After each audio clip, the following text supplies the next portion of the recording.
Hello दोस्तों, नमस्कार। कैसे हैं आप लोग? उम्मीद है आप सब बेहतर होंगे। मेरा नाम है भूपेंद्र वैष्णव और आप देख रहे हैं भूपेंद्र उमेश देव क्लासेज बूंदी। सबसे पहली बात, यदि आपने चैनल को सब्सक्राइब नहीं किया है तो आप पहले चैनल को सब्सक्राइब कर लीजिए ताकि आपको डेली यहाँ पर नोटिफिकेशन मिलता रहे। मैंने कम से कम यहाँ पर 200-250 बुक्स का रिव्यू बहुत अच्छे तरीके से किया है। आप में समझ भी बनी होगी कि बुक्स कौन सी लेनी चाहिए, कौन सी लेनी नहीं चाहिए। तो उसी बुक की श्रृंखला को आगे बढ़ा रहे हैं ताकि आप अपने बेल आइकन पर बटन दबा दीजिए और उस चैनल को सब्सक्राइब कर लीजिए। आज जो बुक लेकर आया हूँ मैं आपके सामने, वो है स्प्रिंग बोर्ड RS फाउंडेशन की मध्यकालीन भारत का इतिहास। मध्यकालीन भारत का इतिहास का मतलब मिडाइवल हिस्ट्री की मैं यहाँ पर बात करने वाला हूँ आपके सामने। ये मिडाइवल हिस्ट्री की जो ये क्लास नोट्स की जो बुक है, इसके बारे में अपन आज चर्चा करेंगे और देखेंगे कि ये जो अन्य जो किताबें मार्केट में आ रही है उसको ये कैसे कम्पीट कर सकती है, उसके बारे में अपन यहाँ पर पूरी चर्चा यहाँ पर करने वाले हैं। तो चैनल के साथ बनी रहिए और इस वीडियो को पूरा अंत तक देखिए। हेलो दोस्तों, नमस्कार। कैसे हैं आप लोग? देखिए, इस बुक को मैं बताता हूँ आपको।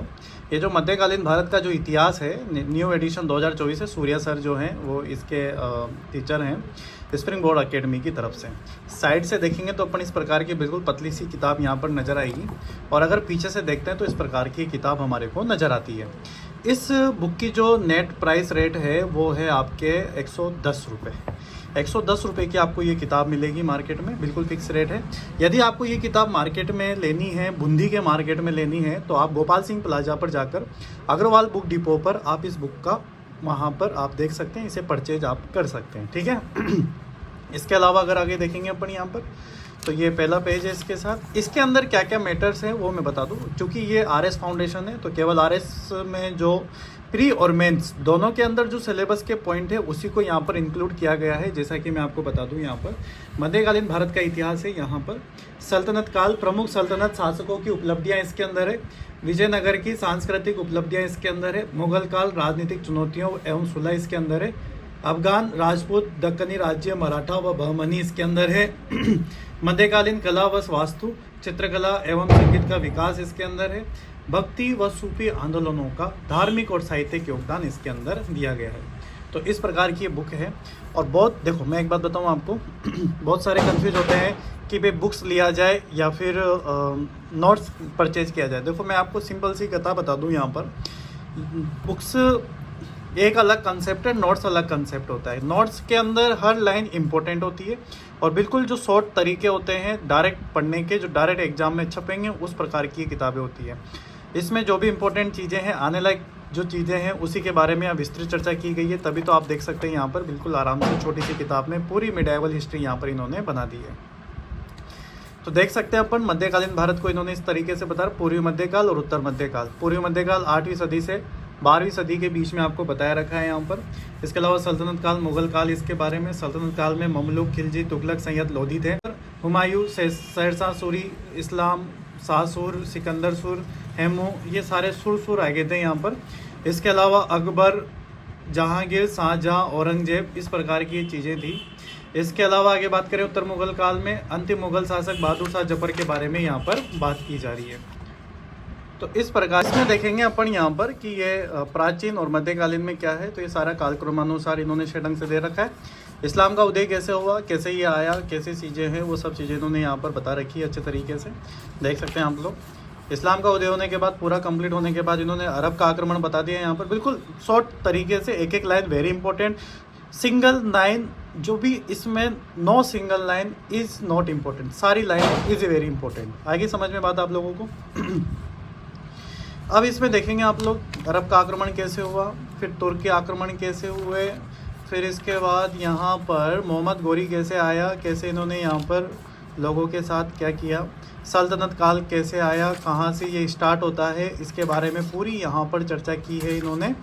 इसके अलावा अगर अपन बात करें यहाँ पर खिलजी वंश कहाँ से आया, कैसे हुआ, कहाँ कहाँ इसने किन किन से युद्ध लड़े, तुगलक वंश कैसे आया, गयासुद्दीन से कैसे चीज़ों को यहाँ पर संभाली गई, बातें हैं सारी की सारी इसके अंदर। सारा तुगलक वंश है भाई साहब। आगे देखेंगे सैयद वंश आ गया यहाँ पर।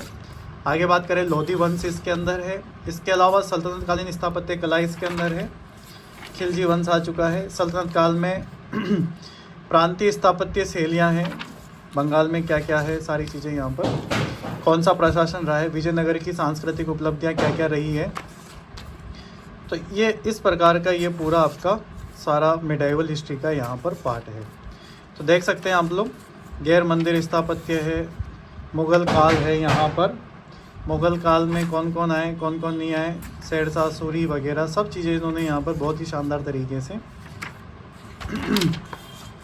तो देख सकते हैं आप लोग, ये इस प्रकार के नोट्स हैं यहाँ पर।